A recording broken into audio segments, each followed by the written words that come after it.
सभी प्यारे बच्चों को नमस्कार। तो प्यारे बच्चों, A for Apple Hindi classes and Hindi stories में आपका स्वागत है। और मैं लेकर आया हूँ आपकी 9th क्लास की चैप्टर यानी पार्ट 2 लहासा की ओर। क्योंकि आपके एग्ज़ाम शुरू होने वाले हैं बच्चों, और आपके जो फर्स्ट टर्म का एग्ज़ाम है वो ऑब्जेक्टिव टाइप बेस्ड है, यानी MCQ बेस्ड क्वेश्चन आंसर्स होंगे, बहुविकल्पी प्रश्नोत्तर होंगे। तो उसी को देखते हुए हमने आपके पाठ लहासा की ओर से जो भी महत्वपूर्ण प्रश्न MCQ क्वेश्चंस हो सकते हैं इस वीडियो में हमने डालने रखने का प्रयास किया है। तो शुरू करते हैं लहासा की ओर।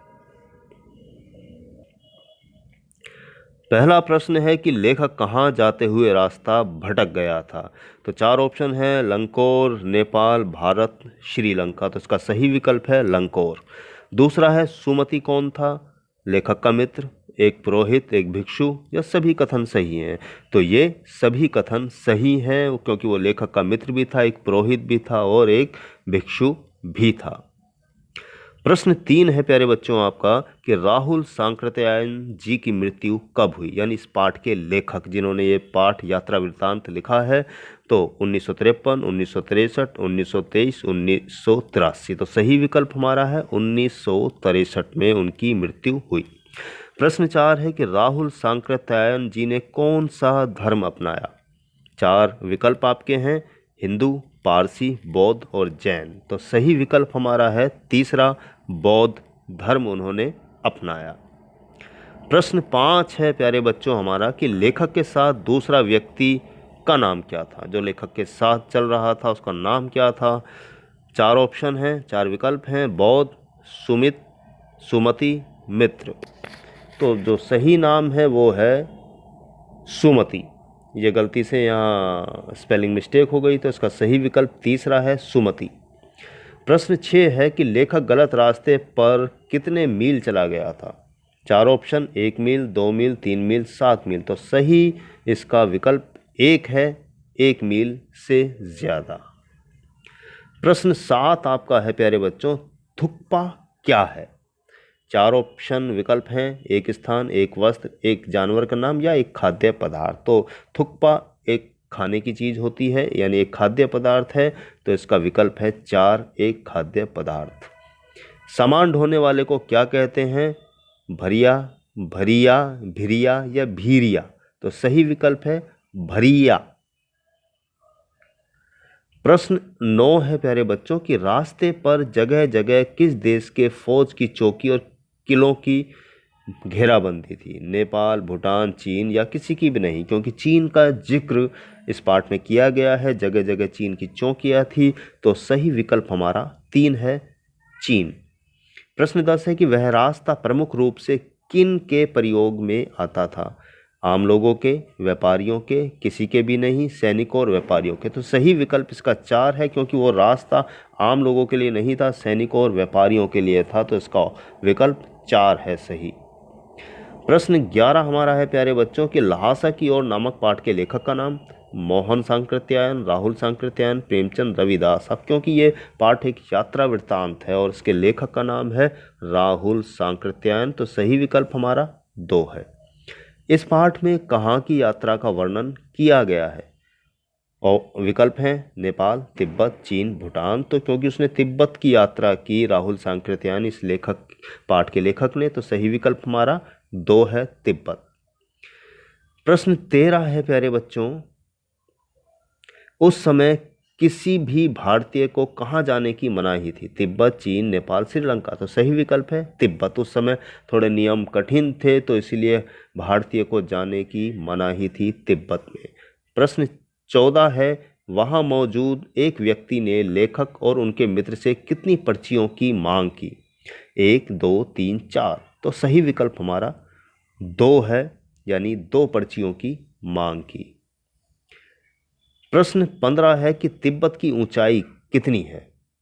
12 से 13,000 फीट, 13 से 14, 15 से 16 या 16 से 17। तो क्योंकि 16-17,000 फीट तिब्बत की ऊंचाई थी, तो सही विकल्प हमारा 4 है। लेखक ने डांडे की या चढ़ाई के लिए किसकी सहायता ली। मित्र, गाड़ी, बस, घोड़े। तो क्योंकि वहाँ गाड़ी या बस की सुविधा नहीं होती थी उस ज़माने में, तो घोड़े ही काम में आते थे। सही विकल्प इसका 4 है। प्रश्न आपका 17 है कि तिंगरी के मैदान की क्या विशेषता थी।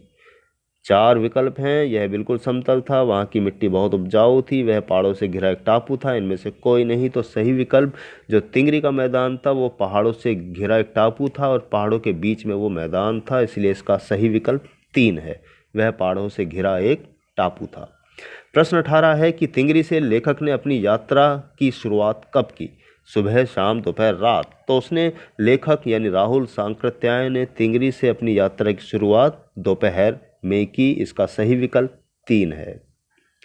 प्रश्न 19 है तिब्बत की जमीनों पर किनका आधिपत्य था, यानी कब्जा था एक तरह से, यानी किन की अंडर में वो ज़मीनें थी।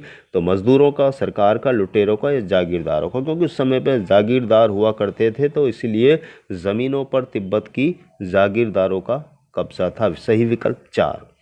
नमसे के मठ में भगवान बुद्ध के वचनों की हाथ से लिखी इतनी पोथियों का संग्रह था।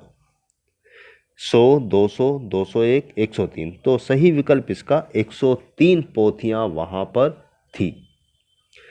प्रश्न 21 है भरिया किसे कहते हैं। कुली को, मजदूर को, पुरोहित को, किसान को।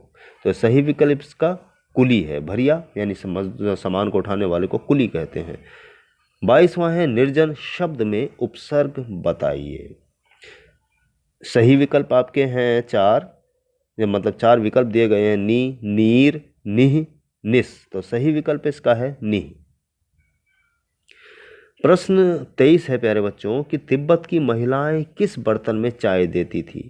प्लेट, खटी, खोटी या गिलास। सही विकल्प है खोटी। उस जमाने में खोटी में वो चाय दिया करती थी, वो बर्तन होता था।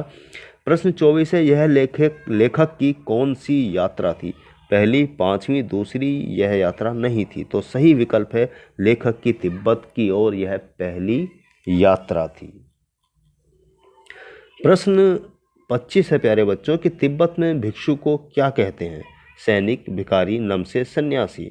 तो तिब्बत में भिक्षु को नमसे कहा जाता है। तो सही विकल्प हमारा नंबर 3 है। लेखक कहाँ जाते हुए रास्ता भटक गया था। 4 विकल्प हैं, लंकोर, तिब्बत, चीन, नेपाल। तो सही विकल्प हमारा है लंकोर। लेखक लंकोर जाते हुए रास्ता भटक गया था। प्रश्न नंबर 27 है लहासा की ओर पाठ में तिंगरी का विशाल मैदान किससे घिरा हुआ था। नदी से, पहाड़ों से, कस्बों से, जंगलों से। तो तिंगरी का मैदान पहाड़ों से घिरा हुआ था, बीच में वो मैदान टापू की तरह था। प्रश्न 28 है कि लहासा की ओर पाठ में लेखक समुद्र तल से कितना ऊंचा खड़ा था। 5 से 7 हजार, 7 से 10 हजार, 10 से 15 हजार या 17 से 18 हजार। तो सही विकल्प हमारा है 17 से 18 हजार फीट की ऊंचाई पर लेखक खड़ा था समुद्र तल से। प्रश्न नंबर 29 आपका है कुची कुची का क्या अर्थ है। डाकू डाकू, भागो भागो, दया दया, दूर दूर। तो कुची कुची का मतलब होता है दया दया, क्योंकि रास्ते में डाकू मिलते थे तो जो भिखारी थे वो कुची कुची शब्द का प्रयोग करते थे, जिसका मतलब होता है दया दया, माफ़ करो। प्रश्न 30 है चीनी पलटन कहाँ रहती थी। पाठ लहासा की ओर के आधार पर बताइए। किलों में, गुफाओं में, टेंटों में, महलों में। तो चीनी पलटन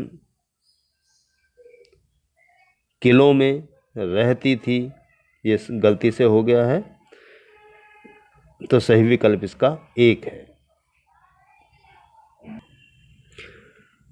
तो प्यारे बच्चों, अगर आपको हमारा channel A for Apple Hindi classes and Hindi stories आपको अच्छा लगा तो प्लीज़ लाइक एंड वीडियो को शेयर ज़रूर कीजिएगा। इसी तरह से हम आपके परीक्षा की दृष्टि से वीडियो बनाते रहेंगे, जो कि आपके भविष्य के लिए, आपकी परीक्षा की दृष्टि से अत्यंत ही महत्वपूर्ण होगी, ऐसा हमारा प्रयास रहेगा। सभी बच्चों को आने वाली परीक्षा की बहुत बहुत शुभकामनाएं।